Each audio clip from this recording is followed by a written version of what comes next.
sirdoonka Israa'iil ayaa dilay saynisyahan nukliyeer oo u dhashay dalka Bakistaan iyaga oo ku dhex dilay 200,000 oo qof oo Bakistaaniyiin ah haddana cid fahamtay ma jirin. Ninkan waxa uu ahaa shakhsigii sababta u noqday in Iiraan ay haweysato nukliyeerka maanta ay ku taamayso. Karachi, November 2003, maalin ciid ah 200 oo qof ayaa ka soo dareeray salaada ciidda oo meel fagaar ah lagu tukaday, waxayna isku buurteen albaabka laga baxo. Saxmadda iyo buuq daran ayaa ka jira goobta. Dr. Karim Hussein wuxuu sanad kasta ka qayb geli jiray salaada ciidda oo meel fagaar ah lagu tukan jiray, isagoo ahaa nin degan aadna u labis badan. Wuxuu ahaa dhexdhexaadiye ama dalaal muhiim ah oo si qarsoodi ah u gudbin jiray naqshadda centrifuge-ka nukliyeerka Bakistaan, taas oo uu gaarsiin jiray Liibiya iyo Iiraan. Sirdoonka Bakistaan ayaa ilaalin jiray, mana jirin waddo fudud oo cadowgu uu ku dili karay. Laakiin hal fursad ayaa jirtay. Fursaddaasna waa maalinta ciidda oo ah hal mar sanadkiiba. Waa maalinta ugu saxmadda badan oo aysan sirdoonka Bakistaan xakameyn karin. Muddo 3 sano ah, 2 howlwadeen oo ka tirsan sirdoonka Israa'iil ee Mossad ayaa si qarsoodi ah ugu safri jiray Karachi iyagoo adeegsanaya aqoonsiyo been abuur ah si ay uga dhex muuqdaan dadka. Ujeedadu ma ahayn fulin howlgal, balse waxay si taxaddar leh u daraasaynayeen goobta, gaar ahaan waqtiga iyo heerka ciriiriga ee albaabka, iyagoo ilbiriqsi kasta cabirayay. Sanadkii afaraad waxay yimaadeen iyagoo qorshe wata. Albaabku wuxuu noqday ciriiri, 7 qof 1 mitir ayay isla istaageen. Ciriiriga awgiis wixii ka dambeeya iyo wixii ka horeeya ma arki kartid. Howlwadeennada Israa'iil ayaa si tartiib ah ugu dhex milmay dadka. 2 tallaabo oo keliya ayay ka dambeeyeen Hussein, isna wuxuu la socday dhaqdhaqaaqa dadka isagoo aad isu ilaalinaya. Hussein dib uma fiirinayn dadka oo wuxuu ku mashquulsanaa dhinacyada. Ma ogeyn in qof uu sugayay fursaddan muddo 3 sano ah si isaga u dilo. Haddii aad doonaysid inaad si qoto dheer u fahamto sida mid ka mid ah howlgallada ugu halista badan ee fulisa Mossad u dhacay, fadlan ku soo biir channelkan Xalane Media iyo sidoo kale page-keena Facebook ee Xasan Kaafi Xalane. Xilliyada ciidaha magaalada Karachi waxay isu beddeshaa xarun aad u mashquul badan oo ay ka dhacaan isu soo baxyo ballaaran oo dadweyne. Subaxa ciidda, ka hor inta uusan waagu baryin, waddooyinka waaweyn ee ku dhow goobaha lagu tukado salaada ayaa si degdeg ah u buuxsama, iyadoo ciriiri xooggan iyo saxmad baahsan ay ka dhalato dhaqdhaqaaqa dadka faraha badan ee u socda gudashada waajibaadka ciidda. Ganacsato ayaa iibinaya timir iyo macmacaan. Waxaa lagu arkayaa waddooyinka qoysas iyo carruur dhar cusub xiran oo koox-kooxa u socda. Karachi maalinta caadiga ah waa magaalo 15 milyan oo qof ay ku nooshahay oo mid walba jiha u socdo. Laakiin subaxa ciidda ah waxaa loo kala lahaa hal jiho si loogu soo oogo salaada Ciidul Fitriga. Goobta salaada ciidda lagu tukado inta badan waxay ahaan jirtay fagaare caadi ah, balse subaxda ciidda ah waxay isu beddeshaa meel ay kumanaan qof isugu yimaadaan. Xeyndaabyo ku meel gaar ah iyo mutadawwiciin ayaa si nidaamsan dadka u hagaya safafka, halka codbaahiyaal waaweyn iyo mikrafoonno ay codka imaamka gaarsiinayaan dhammaan goobta salaada. Waxyar kadib waxaa la arkayaa dad ciidaas ka badan oo 200,000 oo qof ah oo hal jiha u wada jeeda isla markaana isku mar wada dhaqaaqaya. Qof walba waxa uu ku dhex milmayaa jameecada ilaa ay adkaato in la kala saaro. Dr. Karim Hussein ayaa goobta salaada yimid 6:45 subaxnimo, sida caadadiisa ahayd sanad kaste. Wuxuu gaarigiisa dhigaa meel 3 waddo u jirta goobta, kadib lug ayuu ku soo aadaa. Hussein waxa uu si toos ah u aadaa booskiisa caadiga ah ee qaybta 3aad, meel ku dhow albaabka koonfureed oo ah goob ay inta badan istaagaan ragga feejigan ee waqtiga hore yimaada oo amnigooda aadka u ilaaliya. Karim waxa uu ahaa nin 51 jir ah. Subaxdaas wuxuu xirnaa khamiis, wuxuu gacanta bidix ku hayay tusbax, wuxuuna 2 jeer hagaajiyay koofadiisa tolmada leh. Ka hor inta uusan si buuxda u fariisan, wuxuu salaamay ragga dhinacyadiisa fadhiya. Karim Hussein wuxuu noloshiisa inteeda badan ku qaatay isagoo ah nin aqoon-yahan ah oo la ixtiraamo. Waxa uu ku dhashay magaalada Lahore sanadkii 1952, isagoo ahaa wiilkii 3aad ee injineer rayid ah oo aaminsanaa in waxbarashadu tahay jidka ugu muhiimsan ee guusha. Hussein waxa uu si nidaamsan u raacay waddadaasi isaga oo noqday arday dadaal badan, kadibna cilmi baaris sare ilaa uu sanadkii 1979 ka qaatay jaamacadda Karachi shahaadada PhD ee fiisigiska loo adeegsado. Wuxuu qoray maqaallo cilmiyeed, wuxuuna ka qayb galay shirar caalami ah oo lagu qabtay Yurub iyo Aasiya, Sanado badan ayuu si tartiib ah u dhistay sumcad adag, isagoo lagu yaqaanay saynisyahan xirfad leh, lagu kalsoonaan karo. Shahaadooyinkaasi iyo aqoontiisu waxay ahaayeen kuwo muhiim u ah Bakistaan. Xuseen wuxuu ahaa nin caqli badan oo si qoto dheer ugu xeel dheeraa shaqadiisa. Wuxuu lahaa xaas iyo 3 carruur ah oo qaangaar ah, iyo guri weyn oo ku yaalla xaafadda caanka ah ee Defence Housing Authority ee Karachi, meel astaan u ahayd nolol deggan. Wuxuu caan ku ahaa sadaqa bixinta iyo ka qaybgalka munaasabadaha bulshada. Dariskiisu waxay ku tilmaami jireen nin sharaf iyo daacadnimo leh, halka shaqaalaha la shaqeeya ay si weyn ugu kalsoonaayeen. Qoyskiisuna waxay u arkayeen aabe iyo nin lagu daydo. Sawirka uu dadka u muujinayay wuxuu ahaa mid si taxaddar leh loo dhisay loona ilaaliyay in ka badan 15 sano. Wuxuu u muuqday aqoonyahan deggan, nin qoys leh, Muslim sanad kasta salaada ka soo muuqda, laakiin dhab ahaantii muuqaalkaasi deggan waxa uu qarinayay sir weyn. Kumanaan kiiloomitir meel ka fog, koox yar oo sirdoon ah ayaa muddo 4 sano ah si qarsoodi ah ugu ururinaya xogtiisa, dukumiinti kasta, xiriir kasta iyo xog kasta oo si tartiib ah loo dhisayay sawirka dhabta ah ee ninkaasi.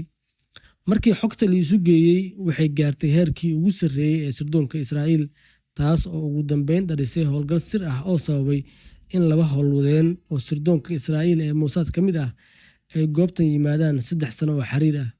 200,000 oo qof ayaa hal meel wada istaagay, iyadoo codka imaamka uu ka dhex yeerayay codbaahiyeyaasha. Salaadu waxay u socotay si nidaamsan oo dadka oo dhan waxay isku mar sameynayeen rukuuca iyo sujuudda.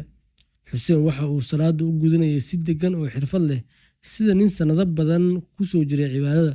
Wuxuu lahaa iimaan dhab ah, balse noloshiisu waxay lahayd 2 weji, mid uu dunida u muujiyo iyo mid qarsoon oo uu si taxaddar leh u qarin jiray.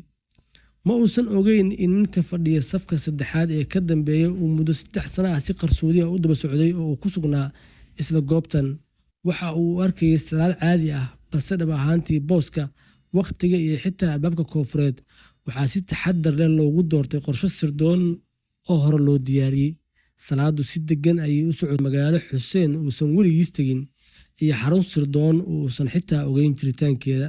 Tel Aviv, May 2000, 3 sano iyo bar ka hor howlgalkan, xarunta sirdoonka Mossad ee ku taalla degmada Gililot ayaa ahayd goob si deggan loo ilaaliyo. Inkasta oo bannaanka ay uga muuqatay xarun shirkadeed oo caadi ah, lehna dhismayaal deggan iyo jardiinooyin si wanaagsan loo diyaariyey, gudaha dabaqa 4aad ee dhismaha weyn 6 qof ayaa ku sugnaa qol sir ah oo kulan muhiim ah ayaa u socday. Daahyada waa la xiray, albaabkana si deggan oo adag ayaa loo qufulay. Shaashadda hortooda taalla waxaa ka muuqday sawirka nin muraayado xiran oo taagan bannaanka jaamacadda ku taalla Karachi. Kulanka waxaa hogaaminayay sarkaal sare oo ka tirsan Mossad laguna magacaabi doono Doof, magacaana aan ahayn kiisii dhabta ahaa. Doof 19 sano ayuu ka tirsanaa sirdoonka Israa'iil, isagoo howlgallo kala duwan ka fuliyey dhowr dal. Gudaha Mossad, marka Doof uu sheego arrin halis ah inay tahay arrintaasi, si dhab ah ayaa loo qaadan jiray, taas oo muujinaysa miisaankiisa sirdoon iyo xog ogaalnimadiisa. Doof wuxuu sheegay in si loo fahmo muhiimadda Karim Xuseen, marka hore ay tahay in la fahmo shabakadda uu u shaqaynayay, shabakad ku xirnayd hal nin oo door weyn ku lahaa howlgalladaasi qarsoon.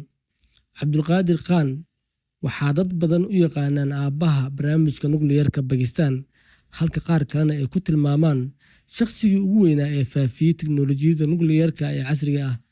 Labada aragtiyoodba waa run.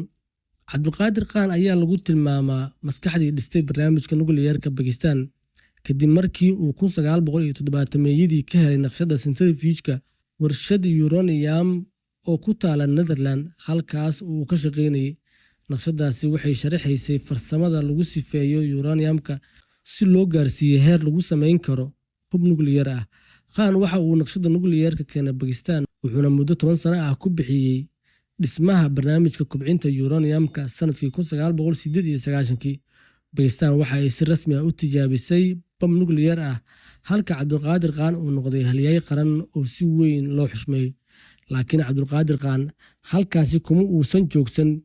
Intii lagu jiray 1980-meeyadii, wuxuu garwaaqsaday inuu haysto wax ay dowlado badan doonayeen.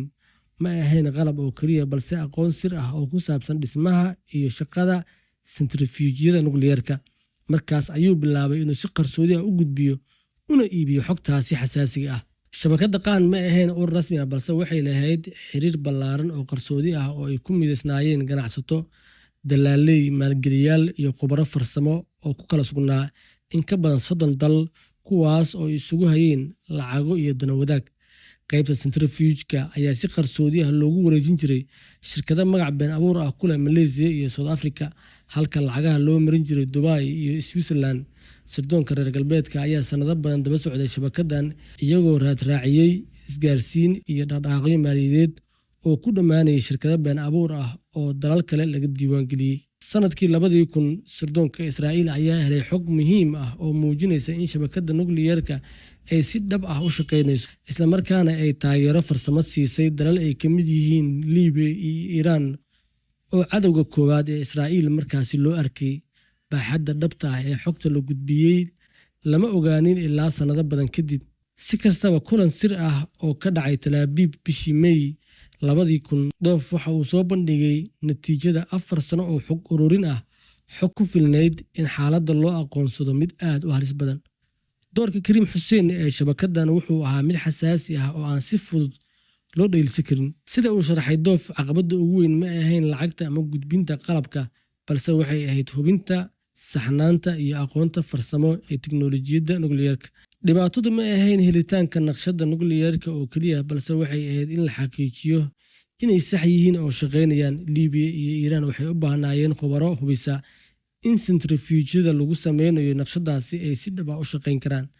arrintani ma ahayn wax uu qaban karo qof xog keliya gudbinaya, waxay u baahnayd khabiir si qoto dheer u fahmaya fiisigiska nukliyeerka, qof awood u leh inuu xaqiijiyo saxnaanta naqshadaha centrifuge-ka, isla markaana ka jawaabi kara su'aalaha farsamo ee injineerada nukliyeerka iyo Liibiya iyo Iiraan. Karim Hussein waxa uu ahaa qofka kaliya ee shaqadaasi ka soo bixi kara. ka qayb qaadashadiisa waxay bilaabatay dabayaaqadii 1980-yadii, kadib markii uu shir cilmiyeed ka qabsoomay Vienna, kula kulmay qof dalaal ah. halkaasi waxaa laga codsaday inuu dib u eego dukumiintiyo farsamo oo la sheegay inay quseeyaan kobcinta uranium rayid ah. waxaa loo soo bandhigay lacago badan, ugu dambeynna waa uu aqbalay. waxa xiga waxay ahayd inuu in ka badan ahaa la taliye farsamo shabakad faafisa nukliyeerka. Karim Hussein wuxuu hubin jiray sax ahaanshiyaha naqshadda centrifuge-ka. wuxuuna diyaarin jiray sharaxaadda farsamo oo si fudud injineerada kale si sahlan ugu fahmaan. wuxuu la shaqeyn jiray saynisyahano Liibiyaan iyo Iiraaniyiin ah, isagoo ka caawin jiray fahamka naqshadda centrifuge-ka iyo xalinta dhibaatooyinka farsamo ee adag ee la xiriira barnaamijka nukliyeerka. warbixinta sirdoonku waxay ku dhisneyd ilo kala duwan oo ay ku jiraan xog laga helay qof ka goostay shabakadda qaan, isgaarsiin la qabtay, iyo raad dhaqaale oo muujinaya in ka badan 2 milyan si qarsoodi ah loogu gudbiyey Hussein muddo 15 sano ah. caddeymahan kuma filnayn dacwad rasmi ah, balse Mossad waxay u arkayeen kuwo ku filan. su-aashu ma ahayn inuu dembi galay iyo in kale, ee waxay ahayd waxa laga yeelayo. Doof waxa uu si cad u sheegay caqabadda jirtay.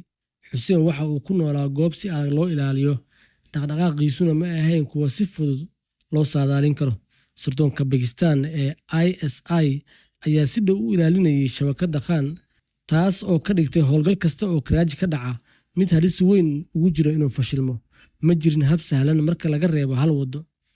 fikradda ugu muhiimsan waxay ka timid falanqeeye da'yar oo sana marka keliya uu 100,000 oo qof uu ilaala la'aan ku dhex jiro. su-aashii markaasi taagneed waxay ahayd, fursaddan ma ku filnaan doontaa?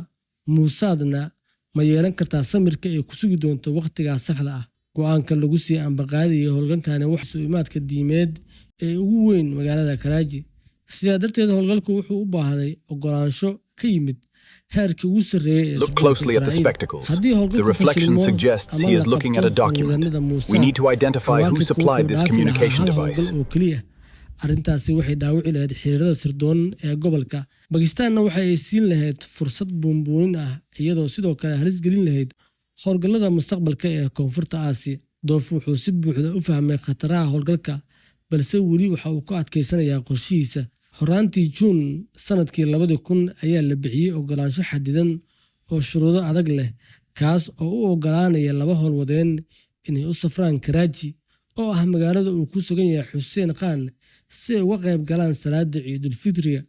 howlgalka waxaa lagu koobay hal ujeedo kormeer iyo xog aruurin oo keliya wax xiriir ah lama samayn karo ninkii la dili doono mana jiri doonto wax tallaabo ah oo loo qorsheeyey sanadka ugu horreeyey in la qaado 2 howlwadeen ayaa loo doortay howlgalka labadooduba waxay ku takhasuseen howlgallada qarsoodiga ah ee muddada dheer socon kara kana dhaca dalalka muslimiinta gudahooda magacyadooda dhabta ah lama shaacin howlgalkaana waxaa loogu yeerayay Rami iyo Yusuf labadooduba waxay si fiican u yaqaaneen luqadda Urduga labadooduba hore ayay uga soo shaqeeyeen Pakistan iyagoo iska dhigayay ganacsata waxay si qoto dheer u fahamsanaayeen sida loo dhexmaro bulshada Pakistaaniyiinta iyagoo aan la dareemin sida loo labisto loo hadlo loo tukado iyo sida loola dhaqmo iyadoo aan wax shaki ah ka dhalan diyaarinta aqoonsigooda cusub waxay qaadatay 2 bilood waxaa loo ekeysiyay ganacsato dharka keena Lahore waana dabool sahlan oo aan shaki dhalanayn una saamaxaya inay si caadi ah maalmo ugu nagaadaan Karachi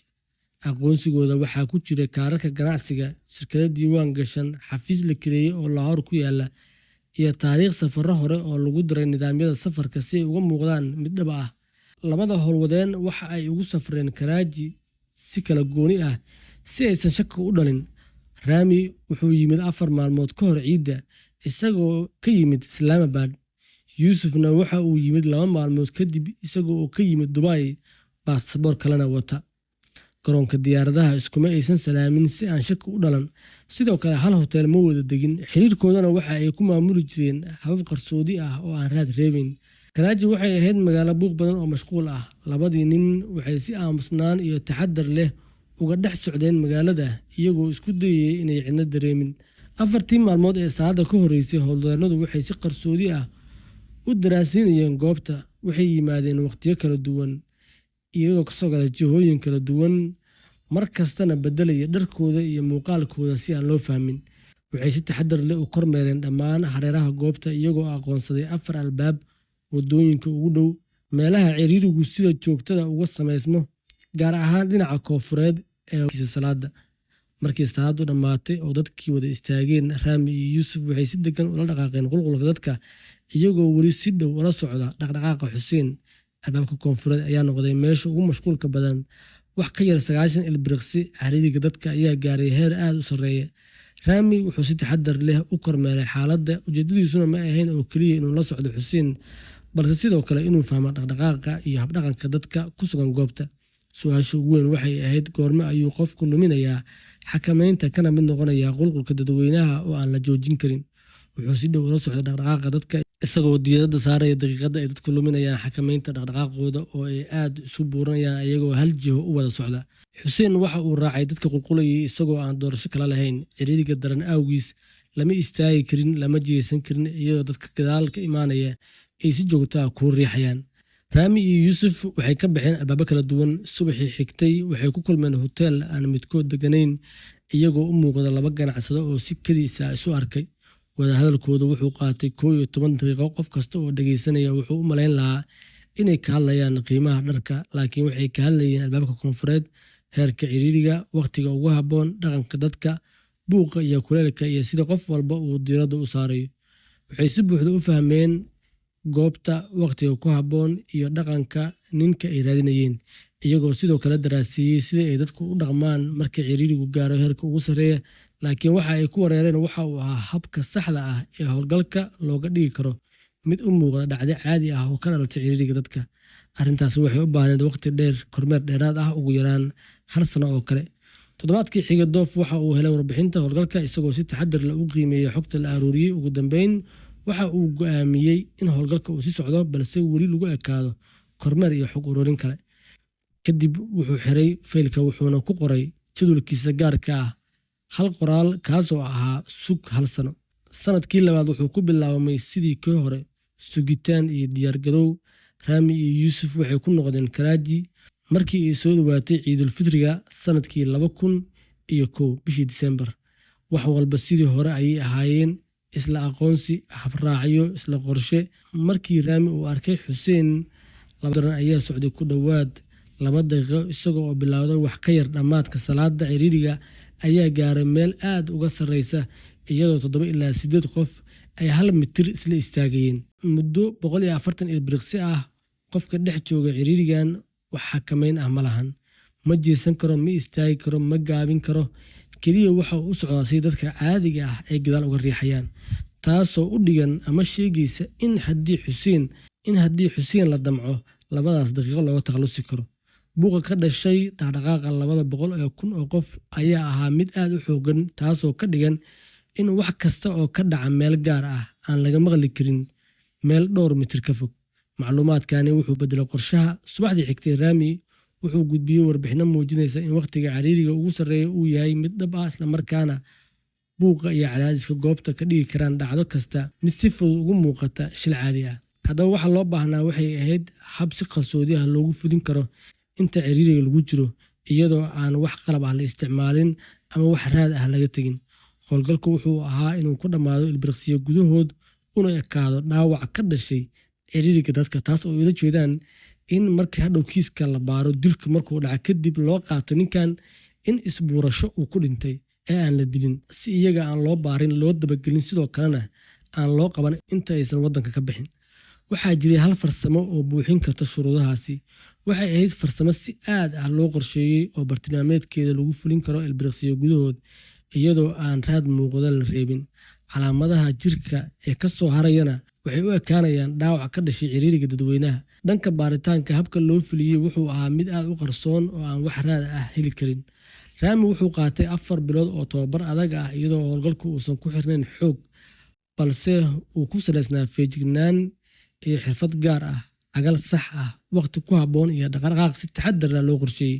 Wuxuu maray tababar adag oo lagu barayay sida uu ugu dhaqaaqi karo xaalado ciriiri ah xilli ay dad badan isku riixayaan oo dhaqdhaqaaqu uu aad u adag yahay. Sidoo kale, sida nafsadiisa uu u difaaco iyo sida qaab fudud qof loogu dili karo adiga oo aan wax hub ah isticmaalayn. Markii ciidda saddexaad la gaaray, Doof wuxuu go'aansaday inuu sanadkan uusan noqon doonin kormeer oo keli ah.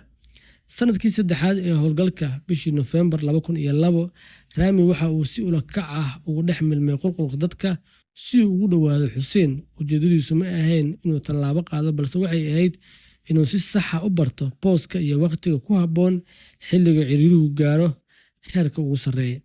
Waxa uu u soo jirsaday 3 tallaabo oo keliya, masaafo dhow oo u saamaxaysay inuu si taxaddar leh ula socdo dhaqdhaqaaqiisa iyo falcelintiisa gudaha ciriiriga dadka. Rami wuxuu istaagay meel 3 tallaabo ka dambeysa ilaa 130 ilbiriqsi. Waxba ma uusan samayn. Wuxuu xisaabsaday wax walba: dhererka, cagasha, waqtiga ku habboon. Markii ciriirigu yaraaday, wuxuu ka baxay dadkii, wuxuuna fuulay gaari, wuxuuna fariistay meel si xasuustiisa uu dib ugu celiyo, isaga oo maskaxdiisa ku kaydinaya waxay uu bartay ama soo arkay. Kadib waxa uu sameeyey wicitaan loo baahnaa. Dave wuxuu helay fariintii ugu dambeysay. Hadda waqtiga go'aanka ayaa soo dhowaaday oo howlgalka ayay bilaabayaan. Doof wuxuu ogolaaday sanadkii 4aad in howlgalka la fuliyo. Laakiin ka hor inta aan howlgalka bilaaban, aqoonsiyadii hore waa la bedelay si looga fogaado in la ogaado daboolkoodii hore. Rami waxaa loo sameeyey aqoonsi cusub oo ahaa la taliya dhinaca dawooyinka ah oo ku nool Karachi, halka Yuusuf loo xil saaray howsha baxsashada, isaga oo dibadda ku sugayay gaari iyo qorshe si taxaddar leh loo diyaariyey. Waqtiga bixitaanka ayaa si sax ah loo qorsheeyey, waxaana laga dhigay 12 daqiiqo kadib marka salaada laga soo baxo, taas oo ka dhigan markii salaada la tukado 12 daqiiqo gudahood in howlgalka lagu fuliyo, kadibna gaariga uu ku soo raaco Rami. Sanadkan howlgalku ma ahayn kormeer iyo xog aruurin, oo wuxuu ahaa waqtigii fulinta oo Xuseen laga takhalusi lahaa. Karachi, Noofembar 2003, 4 sano oo qorsheyn iyo sugitaan ah kadib, howlwadeennadii waxay u yimaadeen inay dhammaystiraan howlgalkooda. Rami wuxuu goobta salaada ayay isku buurteen dadka ugu badnaa. 3 daqiiqo kadib, ciriirigu wuxuu gaaray heerkii ugu sarreeyey. Rami howlgalkii dilka Xuseen waxa uu qaatay 3 ilbiriqsi oo keliya. Gadaal ayuu ka soo maray, kadibna gacanta ayuu si daran ugu ceejiyey. Waana qaabka loo soo tababaray, iyadoo qofna aysan dareemin ayuu neefta ku celiyey. Markiiba cunaha ayuu jiray, halkaas ayuu ku naf waayay. Ogow, dilkiisa looma isticmaalin wax qalab ah, keliya gacan ayaa lagu dilay. Wax raad ah oo aan ka ahayn ciriiriga dadka ma uusan reebin. Xuseen isagoo oo meyd ah haddana taagan ayay dadku isku riixayeen, oo ma lahayn meel xitaa ayaa dhaqaaqay. markii ay gaareen qiyaastii meel 4 kiilomitir u jirta goobta, Rami wuxuu si qarsoodi ah ugu wareegay gaari kale, kadibna isaga iyo saaxiibkiisa dib dambe isuguma arag ilaa ay si buuxda uga baxeen Bakistaan. qiyaastii 40 daqiiqo kadib dhammaadkii salaada, waxaa la aqoonsaday meydka Dr. Kariim Xuseen, xilli dadkii badnaa ee goobta ku sugnaa ay mar hore gaareen guryahooda si farxadda ciidda ay ula qaataan qoysaskooda. Adeegga degdega ah waxa uu yimid 15 daqiiqo kadib. Warbixinaha hordhaca ee baaritaanka ayaa sheegay inaan la helin wax dhaawac ah oo ka baxsan ciriiriga dadka, isla markaana aysan jirin qalab ama markhaati muujinaya fal aan caadi ahayn ama dil ula kac ah. Sababta dhimashada waxaa lagu sheegay neefsasho la'aan ka dhalatay ciriiriga dadweynaha, waana arrin horey uga dhici jirtay markii ciidu timaado oo dad badan ayaa halkaasi ku dhiman jiray. Baaritaanka oo socday 63 maalmood, waxaa la xaqiijiyay dhaawac qoorta ah oo la jaan qaadaya cadaadiska ciriiriga, iyadoo aan la helin wax caddayn ah oo muujinaya fal kale. Intii uu baaritaanku socday, hogaamiyihii Liibiya Muammar al-Gaddafi ayaa ku dhawaaqay joojinta barnaamijkii hubka nukliyeerka, waxaana markii dambe la helay dukumiintiyo iyo qalab la xiriiray shabakadii Qaan. Inkasta oo magaca Kariim Xuseen uusan si toos ah uga soo muuqan faylasha, haddana raad farsamo oo la xiriira shaqadiisa ayaa la dareemay. Janawari 2004, faylka ISI ayaa si rasmi ah loo laabay. Geeri shil oo ka dhalatay ciriiriga dadweynaha ayaana laga dhigay dilkii Kariim Xuseen. faylka rasmiga ah ee dhimashada Xuseen ilaa maanta waxaa ku qoran inuu ku dhintay shil. dhowr toddobaad kadib, Cabdulqaadir Khan waxa uu si rasmi ah u qirtay inuu teknolojiyadda nukliyeerka u gudbiyey dalal kale, taas oo ugu dambeyn horseeday burburka shabakadii qarsoodiga ahayd. Kariim Xuseen wuxuu dhintay isagoo oo baaritaan iyo maxkamad aan gaarin. Warbixinta rasmiga ah waxay sheegtay in dhimashadiisu ahayd shil ka dhacay ciriiriga dadka. Dhanka Tel Aviv, Doof waxa uu si aamusnaan ah u akhriyay warbixinadii ugu dambeeyey. Hal mar ayuu eegay, kadibna wuu xiray faylka. Habeenkaasi isagoo magaalada eegaya, wuxuu ka fikiray ninkii ay sanadaha badan daba socdeen iyo sirtii uu watay, maadaama markii dilkiisa la xaqiijiyey ay Iiraan iyo sidoo kale Liibiya joojiyeen samayntii nukliyeerka. 200 oo qof ayaa goobta jooga maalintaas, laakiin midkoodna waxba ma uusan arag. Dadku waxay eegayeen hal jiho oo keliya, albaabka iyo waddada iyo qoysaskooda oo sugayay. Sidaas ayaa 200 oo kun oo qof ay markhaati uga noqdeen, iyagoo aan haddana waxba ogeyn. Waxaa loo bixiyey howlgalkan Sujuud Operation. 42 bilood oo qorsheyn ah ayuu socday operationkan. In ka yar 3 ilbiriqsi ayaana lagu fuliyey howlgalka, waxaana loo ekeysiiyey shil. Allah u naxariisto Dr. Xuseen Kariim. Sheekadiisu waxay noqotay mid ka yaabisay caalamka oo dhan, iyo sida howlgallada halista ah ee Israa'iil sirtoonkooda ugu fuliyey wadamada muslimiinta ah.